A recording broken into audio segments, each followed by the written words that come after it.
Yo, what is up guys? Today we're going to be talking about my motovlogging setup. I have received so many questions about my motovlogging setup, so I decided to finally make a comprehensive video answering all of them for you. So let's start with what equipment I'm using. To capture video, I'm using a GoPro Hero 10.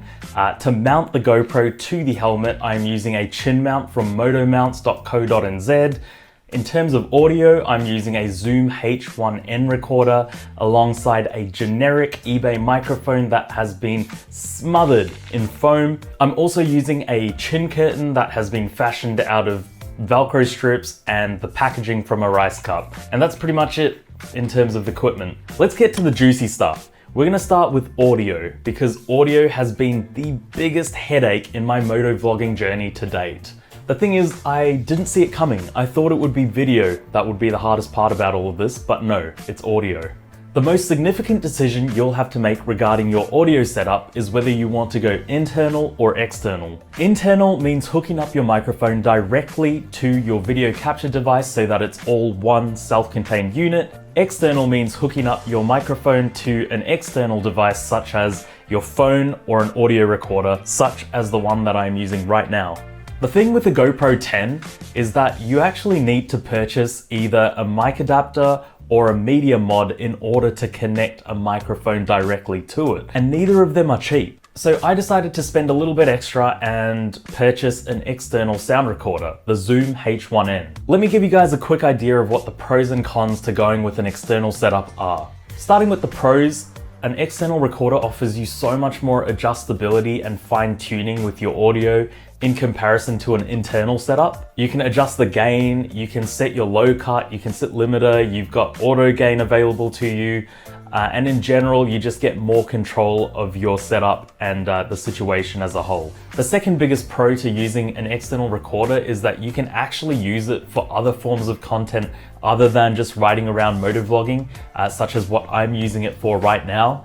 It's also fantastic for if you plan to make raw sound videos of your motorcycle like I have. And finally, it's not that much more expensive than buying either an adapter or a media mod, but this is a moot point if your video capture device doesn't actually require those.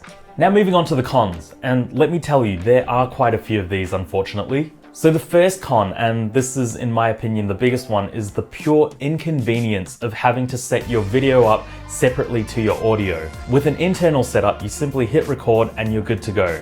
But with an external recorder, you have to hit record on your GoPro, you then have to hit record on your external sound recorder, you have to kind of make a few beep, beep, beep noises or something so that you can sync up your audio in post. And in general, it's just a huge inconvenience having to set it up separately and then take it apart separately. This becomes even more of an issue when you are with other people and you start to feel the pressure building as they're waiting for you to fiddle around with not just your video, but your audio too. Now, the second point is related to the first one, but in general, it is more volatile and temperamental as a setup. And that is because so many things can go wrong. You are introducing a whole pool of issues that could arise simply by using an external recorder as opposed to connecting it straight to your GoPro. Generally, with an internal setup, you hit record and it's fine.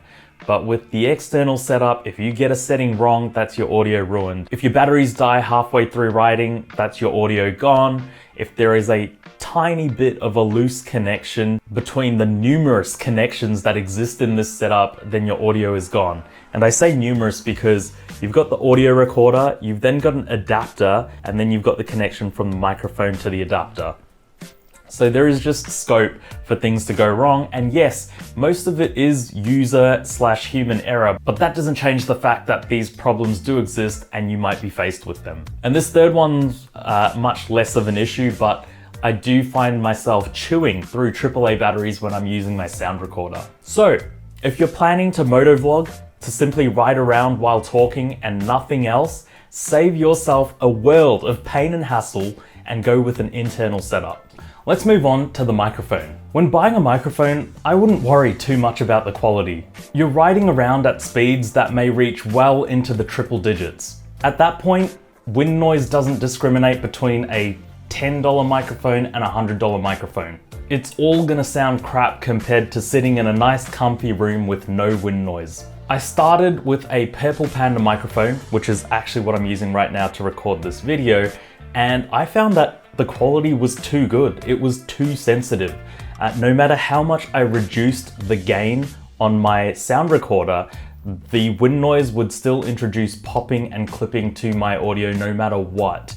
And that's because the microphone itself is too sensitive. So before the signal even reaches my sound recorder, it's already distorted, it's already screwed up. I know plenty of other motovloggers use the Purple Panda with great success, but unfortunately for me, that wasn't the case. So I had to settle for a generic $12 microphone off eBay or Amazon, and that seems to do the trick. It's not so bad that it doesn't pick up my voice, but it's not so great that it picks up every little bit of wind noise that enters the helmet. That being said, I still had to do so much work to eliminate wind noise as much as possible from my audio setup, just to get it to a place where the audio was even usable. So what I've done is I've completely smothered the microphone in as much foam as possible. I've used 2 different types of dead cats, and those are then wrapped in 3 separate layers of packing foam. Was this enough? No. Believe it or not, it was still not enough. So what I had to do was fashion a chin curtain out of Velcro and some cardboard and stick it underneath. And only then do I have usable audio. Now, I try not to ride around with that chin curtain when I'm not motovlogging, and you can go watch Fortnine's video on why that is. But unfortunately, without that chin curtain, the audio is just, it's not good enough. Now, I've probably had a lot of trouble with my audio and I've had to do so much to keep wind noise out because a lot of my riding, especially earlier on, was actually done while I was commuting on the freeway. So those speeds are 100 kilometers an hour plus, and there's no compromise at that point. I'm sure the audio wouldn't be as ruthless because I do less of that style of commuting now, but I still want to have that option open to me.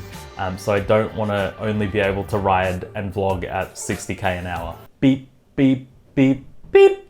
Let's wrap this up by talking about a few of the miscellaneous items I've bought here and there to help aid my motovlogging setup. First up, I bought myself 2 extra GoPro batteries and a Telson carry and charge case. This is huge because a single charge on my GoPro battery with GPS, Wi-Fi, everything turned off at 4K, 60 frames per second would last about 30 to 40 minutes, which quite frankly wasn't enough because it never really covered a whole ride from the moment I pressed record to the moment I stopped talking. By getting 2 extra batteries and a case that I could carry and charge them with on the go meant that I could record as much as I wanted whenever I wanted without having to worry about missing parts of the journey, without having to constantly keep charging and so forth. I also bought a set of ND filters from Telson. So these were the cheapest ND filters I could find for the GoPro, and they do the trick just fine. What ND filters do is they limit the amount of light entering your lens, and that allows you to open the shutter up as wide as possible, which gives you that really nice motion blur effect. And finally, I had to buy a TRS to TRRS adapter, and that's just so I could use this microphone with the Zoom H1 N recorder. And there you have it. That is a comprehensive overview of my motovlogging setup and the trials and tribulations I had to endure to get it to this point. Feel free to ask me any questions in the comments below. Thanks so much for watching, guys. I hope you enjoyed the video. Remember to like, comment, and subscribe if you haven't already, and I will catch you on the next one.